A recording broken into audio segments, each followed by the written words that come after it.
Good morning, good afternoon, and good evening, depending on where you listen to the podcast. Hey, I am Cheri Dotterer. I am an occupational therapist and recovering dysgraphic. Welcome to The Writing Glitch, Hacking Dysgraphia, no pencil required. Did you know I struggled with reading, writing, and math, but also a little bit of speech when I was younger? I still struggle a little bit with all of them as well. And I really tried to understand the connections where I was struggling with the connections with my kids, not just my biological kids, but those students that I was getting referred to all the time. And really thought I was blaming it all on my vision, but that wasn't everything. There was something else going on as well. And so I consider myself a recovering dysgraphic. Not to say that I am fully over it, but I have overcome enough that I've been able to be successful at getting the word out about this disability. Today, I use the formula, the impact formula, to help students overcome their self esteem issues, their self confidence issues, so that they can also become recovering dysgraphics. Today on the podcast, we are interviewing Marty Schultz. He is the co-founder of Objective Ed, which builds reinforcement digital curriculum for students with disabilities. He's coordinated several National Science Foundation, National Institutes of Health and Human Services grants for developing products students who have dyslexia and visual impairments. Objective Ed products are used in hundreds of school districts, including some of the largest districts in the country. Did I say that out loud? Articulating it enough, largest school districts in the country. He has degrees from Carnegie Mellon, Harvard, and Harvard Business School. Marty, how are you really? I'm doing well, and thank you for inviting me on your show. Thank you for being here. Today's podcast is sponsored by Dotterer Educational Consulting. We offer a digital dysgraphia certification course that builds dysgraphia awareness and provides practical intervention strategies for lesson planning using development to design strategies for lesson plan development so that you can design your own lessons. If you would like to take this course, you can learn more about it at our Dysgraphia webinar, which is held typically the second Wednesday of the month at 7 p.m. Eastern Time. If you go to cheridotterer.com, my name is spelled CheriDotterer. If you go to cheridotterer.com/calendar, you can find out when the next event is. You can sign up there and join me for the webinar. So without further ado, let's get started talking a little bit about what Objective Ed is. Marty, tell us a little bit more. Sure thing. So we started Objective Ed about 5 or so years ago, and we started initially building gamified digital curriculum for students with vision impairments. And we created a set of games that would teach concepts like orientation mobility, assistive technology, and Braille literacy to students who were either very low vision or blind. We had a couple of ideas that we were testing out, and one of those ideas ended up turning into a product that was funded by the Microsoft AI for Accessibility group called Braille AI Tutor. And in that system, a student who is blind would use what's called a Braille display. Think of it as a one-line Kindle with dots that pop up. And the student would read a sentence out loud, and the computer would listen to that, determine what the child said, compare that to what the sentence was supposed to be that was sent to the Braille display. And if the child got it right in their oral reading, they would move ahead in a treasure hunting game. Took us about a year or so to build that, and was pretty impressive. It helped a lot of kids get more enjoyment out of the process of learning Braille. We thought, isn't it cool to use speech recognition as a way to test a child's oral reading? So we applied to the National Science Foundation. We said, instead of using a Braille display, let's use a screen and help kids with dyslexia practice reading. So we came up with the idea of something called buddy books, where a computer and a child alternate reading one sentence at a time out of any of over 1 million books. The computer will read a sentence, and then the child will read the next sentence, and then the computer the sentence after that. Meanwhile, the computer is analyzing how well the child is reading and helping them where they struggle and showing the teacher or the parent where they need extra help. So that's kind of what we've been up to. And it's great for kids with really any struggling reader, a child with dyslexia, a child with ADHD, a child with autism, or really any child who's more than a year or two behind their peers in school, any sort of struggling reader. So what you're saying is that the computer is analyzing their articulation in the background, and it's able to then say, hey, look, this one's having trouble saying the letter R or the CH sound or et cetera, et cetera. Is that what you're saying?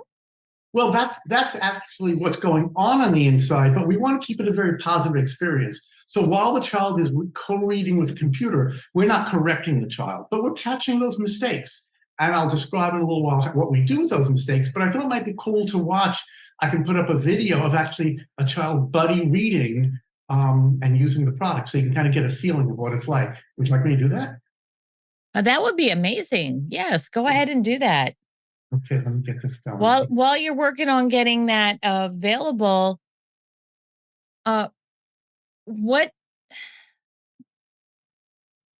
products are what kind of teachers are utilizing this product? Are they the reading specialists? They strictly the dyslexia teachers? Are they the general ed teachers? We haven't really moved into general ed yet.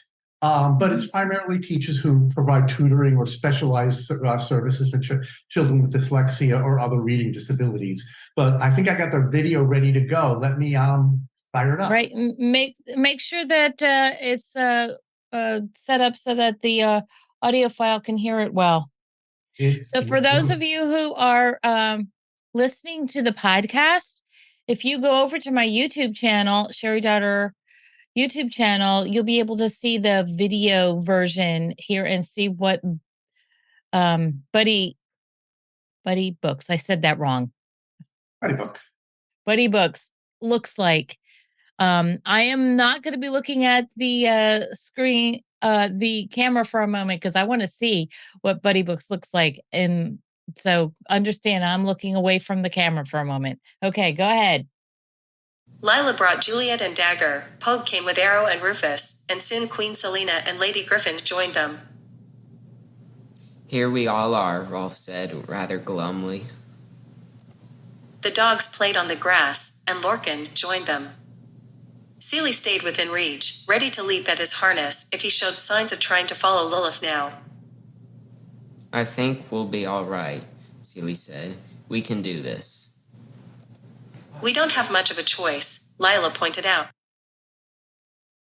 So as you can see, the child reads one sentence, the computer reads another, and they go back and forth. And it's a very engaging experience. The teacher or the mom picks a book that's appropriate for the child, and she can pick from over 1 million different books, and I'll describe that in a minute. And then the child reads the book, and when they make a mistake, the computer notes it, and then we'll tell the parent or the teacher where they made the mistake, so the teacher can hear all that. And then the cool part is there's something called a review mode within Buddy Books. As Buddy Books is analyzing how well the child is reading, it's noting where the mistakes are.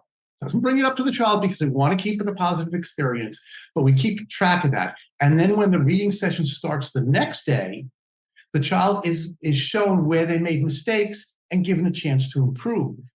Now, we do a combination of things there that are designed around research in reading science, in speech and language impairments, in dyslexia, where we do a combination of things to help the child improve. And through these combination of things we've been doing, children, if they use this day in, day out, will end up improving their fluency, which is measured in correct words per minute, by about 24%. Significant, without any intervention.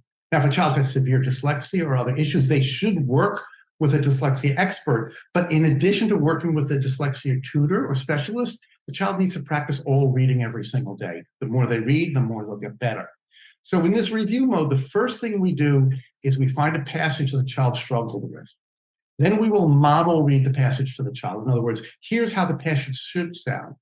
Then we will have the child listen to how they read it so they can kind of pick up on some of their mistakes. And then we give the child a chance to read it a second time. And that's where we're seeing it. So I have another short video I can show you. Let me just do another screen share here. And this is a little longer than the other one, but you see the full experience that the child goes through. Now, review mode takes about a minute every day and just looks for where the child makes mistakes. So let me get this going for you.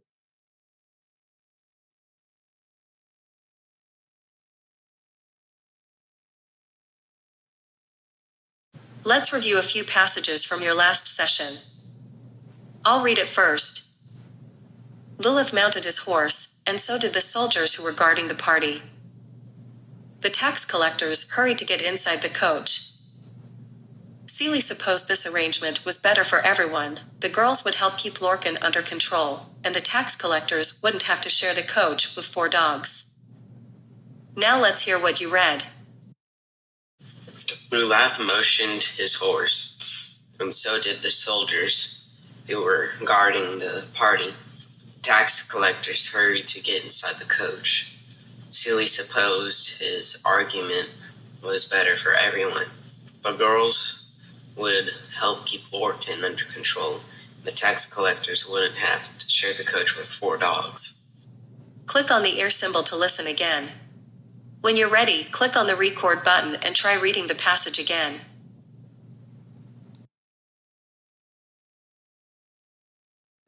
Lulath mounted his horse, and so did the soldiers who were guarding the party. The tax collectors hurried to get inside the coach. Seeley supposed this arrangement was better for everyone. The girls would help keep Lorcan under control, and the tax collectors wouldn't have to share the coach with 4 dogs. Great job. Now let's get back to the book. So you can see there, stop share, sorry. So you can see there where the child skipped over some words, or we thought the word arrangement was argument, or motion versus mounted. And it's because a lot of times kids with dyslexia or other reading disabilities will guess at words as opposed to taking it more slowly. And by doing this model reading and then self-monitoring, they end up improving by practicing day after day after day. Now, one of the cool things about buddy books is not only are we doing the co-reading, the buddy reading back and forth between the child and the computer, but anytime there's a really long paragraph, we break it into smaller chunks so it's easier to digest. So that means a child will read 1 or 2 sentences and the computer 1 or 2 sentences and going back and forth like that, which means the child is more engaged in the story. And since it's every other sentence or every other passage, they're reading half as much as they would otherwise have to if they would just plop down on the book. That means it's a lower cognitive load, which is easy. So they're able to read books more at their interest level than their reading skill level that they might think are more kiddie books. So that's kind of buddy books in a nutshell. So how do you help transition to writing skills with buddy books? Is there a component of it that takes the lesson and gives them writing prompts, or is there any part of it at all that helps with writing? Right now, we're not focusing on the writing portion of it. We're mainly focusing on first fluency and prosody. And then we're starting to move more into comprehension to make sure that now that they're reading more accurately and possibly slower, they end up building up their reading skills, their fluency over time. But we're now going to look at comprehension, and then the next step after that is other parts of the kind of neurobiological framework of that all relates to literacy. So you're still working on developing those parts of it. It is in the works. It's not complete yet. Yeah, it's a long-term process of doing everything. So right now we're still working under a lot of National Science Foundation grants to build out more and more technology and ways that we can help kids improve their literacy. I have like 3 students that are mulling through my head when I was doing direct services that this particular kind of a program would definitely enhance their skills. I have to see if I can find their contact information and send them your way, because I believe that a couple of them would really improve their reading fluency with that service. I know something like that would have helped me because I absolutely abhorred reading out loud because I stuttered so much. I think it's interesting because a lot of kids who start using this, they're reading every day with the computer. The computer's non-judgmental. They'll read, the computer reads, goes back and forth. A lot of times that helps them get over being embarrassed or reluctant to read in front of their peers in classrooms.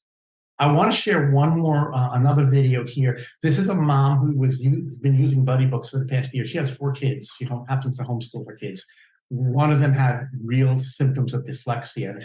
And it's cool to just to see what she says in her experience with it. In her 4th grade book, she was at 105 correct words per minute. Lord of the Rings is about a 9th grade book. Now she's at 127 correct words per minute with that big of a jump. So Hannah, who she's describing, was a 7th grade student. Before she was reading buddy books, she was reading at a 4th grade level. She improved up so much that she came back to her mom and said, I now want to start reading Lord of the Rings, which is a 9th grade book. And she was able to do it by doing that shared reading back and forth. Wow. So you mentioned like the Lord of the Rings, like that's really a popular book. I imagine that you've also put a Harry Potter books on there. What kind of library do you have? I'm glad you asked. That's a great question. So any kid that has dyslexia, a reading disability, a vision impairment, anything like that, there's an exception to the copyright clause for the Library of Congress that allows these students with a disability to access copyrighted books for free as an exemption of the Library of Congress. And it's all managed through a non-for-profit organization called Bookshare. I don't know if you've ever heard of Bookshare. So we're a partner to Bookshare. So any book that's within Bookshare, which has over 1.2 million books for kids anywhere from 1st grade up through adult, can access those books directly from buddy books. That's why Lord of the Rings, that's why Harry Potter, you name it, Hank the Cowdog, whatever the book is, there's a very high chance that we have it in the library. We have decodables in there as well. Oh, that's really cool. What about their textbooks? Is that kind of a book included in a Bookshare process or program? Bookshare does have textbooks there, but I think a textbook wouldn't be as much fun to read in this buddy scenario than a fiction book, okay, or a nonfiction book, because again, it'll make the reading easier. But the whole idea of the buddy books is it's very engaging and enjoyable for the kid to give them that positive feedback with that. I want to show one. Do we have time for another video, or you want to ask more questions? Well, I just wanted to think about that textbook idea there.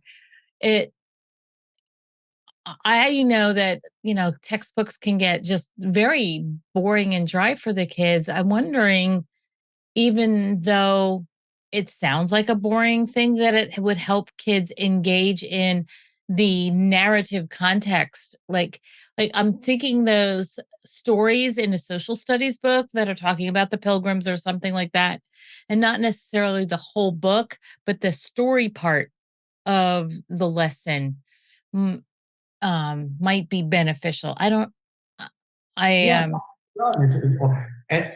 When a teacher or parent uses buddy books, they simply pick the book. They actually get a little portal within buddy books to give them access to all the books within Bookshare. They first enter their Bookshare credentials, okay, and to get Bookshare, I'll go into what it takes to get Bookshare qualification, but they enter their Bookshare username and password from within buddy books. They have access to all the books, so they can pull down a textbook, a nonfiction book, or a fiction book.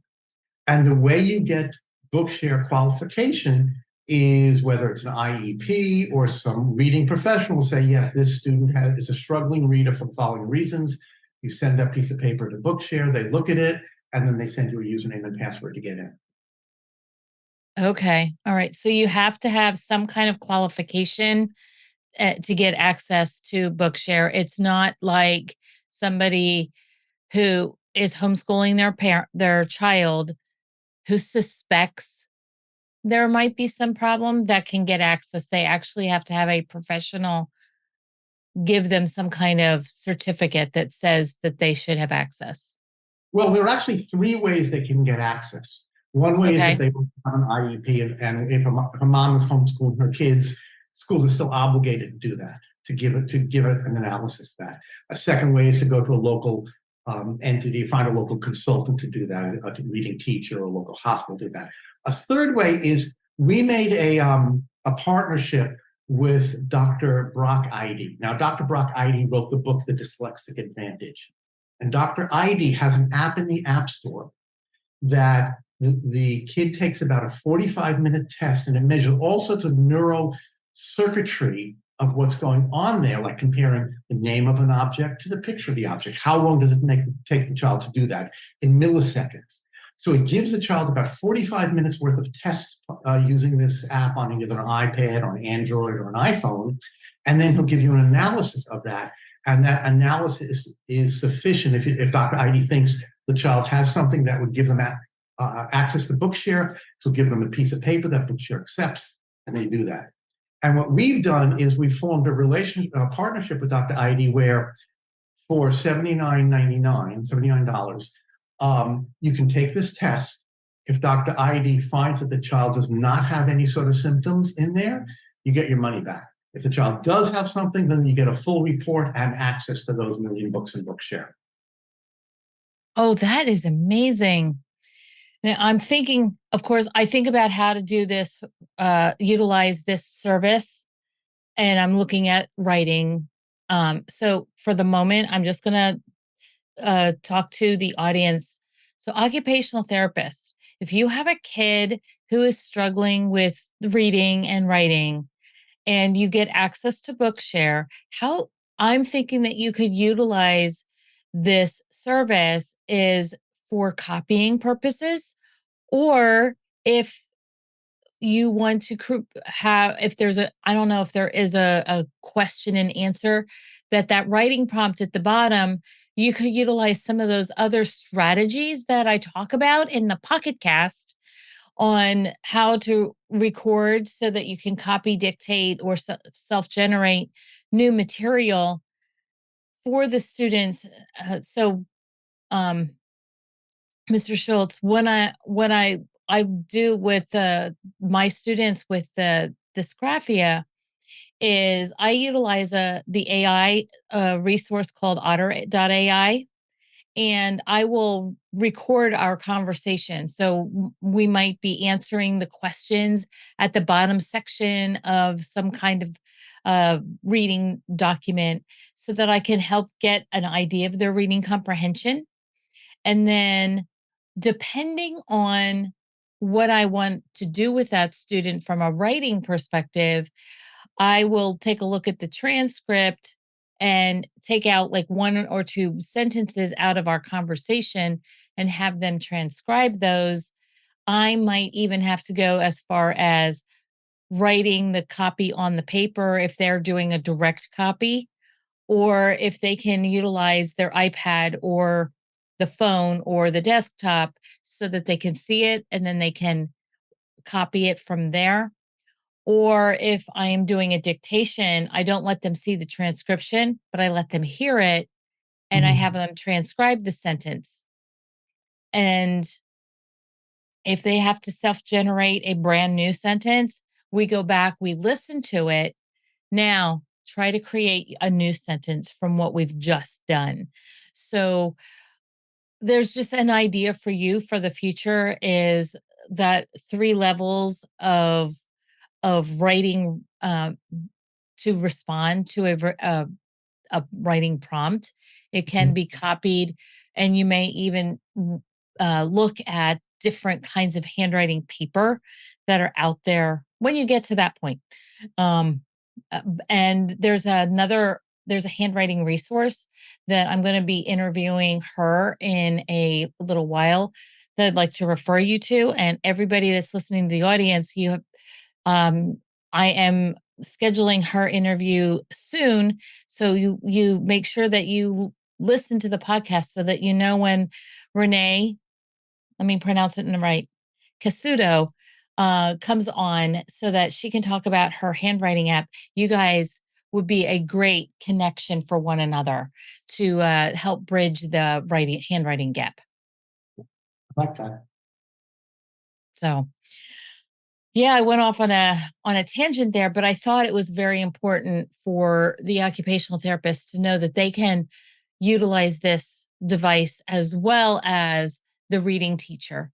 So continue with what you were going to say. You said you had another video you wanted to share. Yeah, check out. So this mom I met at one of the homeschool conferences, she had been using the product for a while with her son. So I wanted to show it. The video's a little raw because they're just little titles between the two, but you'll get a kick out of it. And I have a son, he's dyslexic, and he's 9, and he's been struggling for his reading, and he really it's a fight to get him to read aloud, and it's a fight to get him to just practice. So when we started using this every day, he'll go and sign up for his 15 minutes, and he sits down and he reads his book, and he walks away feeling great. He's not discouraged, he's not unhappy, and that's all just a big difference. Right now he's reading an entire series. He's in the 3rd book, and The Last Kids on Earth, which I hadn't heard of, but really was excited about it. It's a Netflix TV show, and now he's getting to read the book, and he loves it. He did not used to like to read 15 minutes a day, but now he does it. He used to be, he didn't necessarily feel good about those 15 minutes. Now he feels good about it. And it's amazing because he comes and looks at the chart when I'm checking his progress. He'll sneak up and look. And if it's not above 80%, he's like, oh, I just have to try harder. 80%'s pretty good.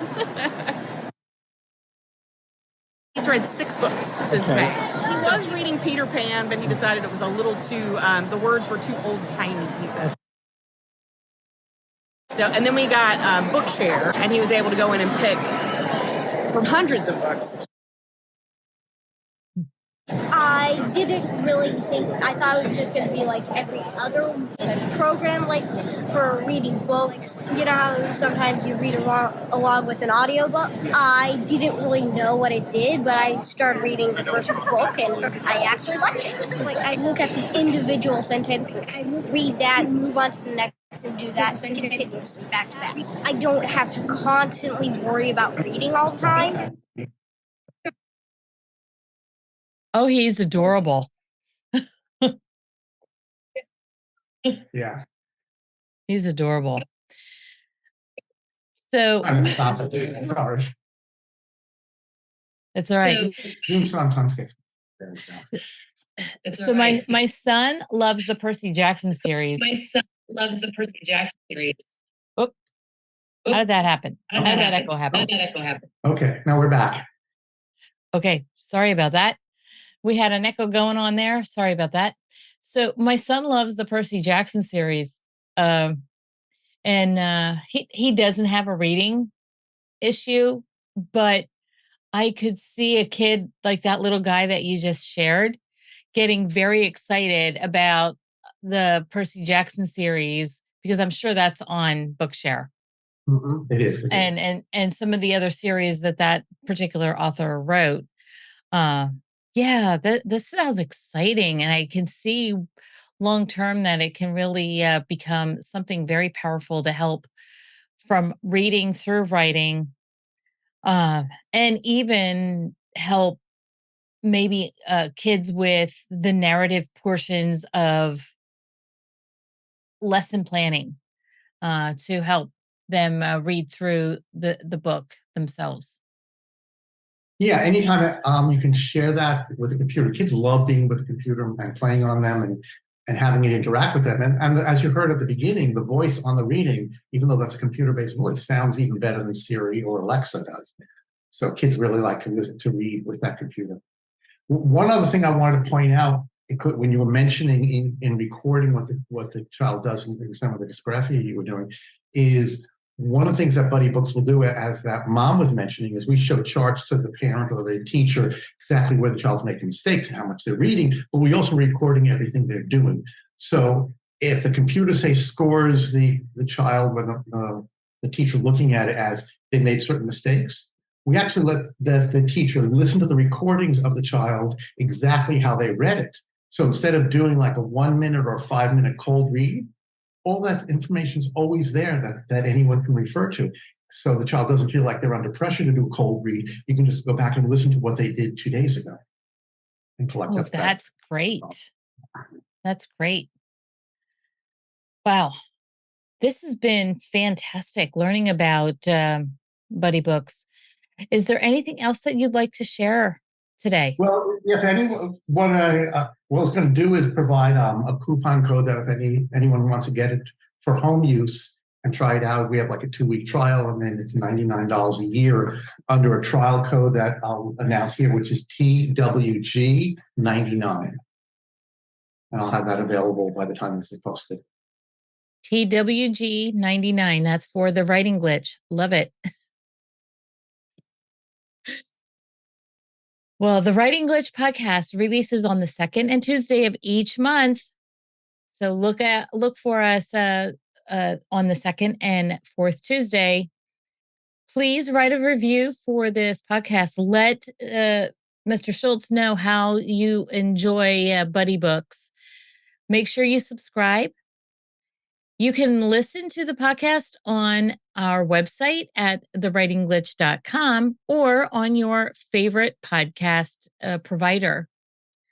If you would like some information, some interview ideas, remember, I am moving all those intervention ideas over to the Writing Glitch Pocket Cast, where I'm going to be sharing interventions a couple times a month, and so that you can learn them there. I did share a little bit earlier today, one of the techniques that I use. So go back if you missed it, listen to this episode again, because I did share one as well today on some technology that's out there in addition to Buddy Books. Remember, you were put here for such a time as this, and podcast post-production is managed by Sam C. Productions.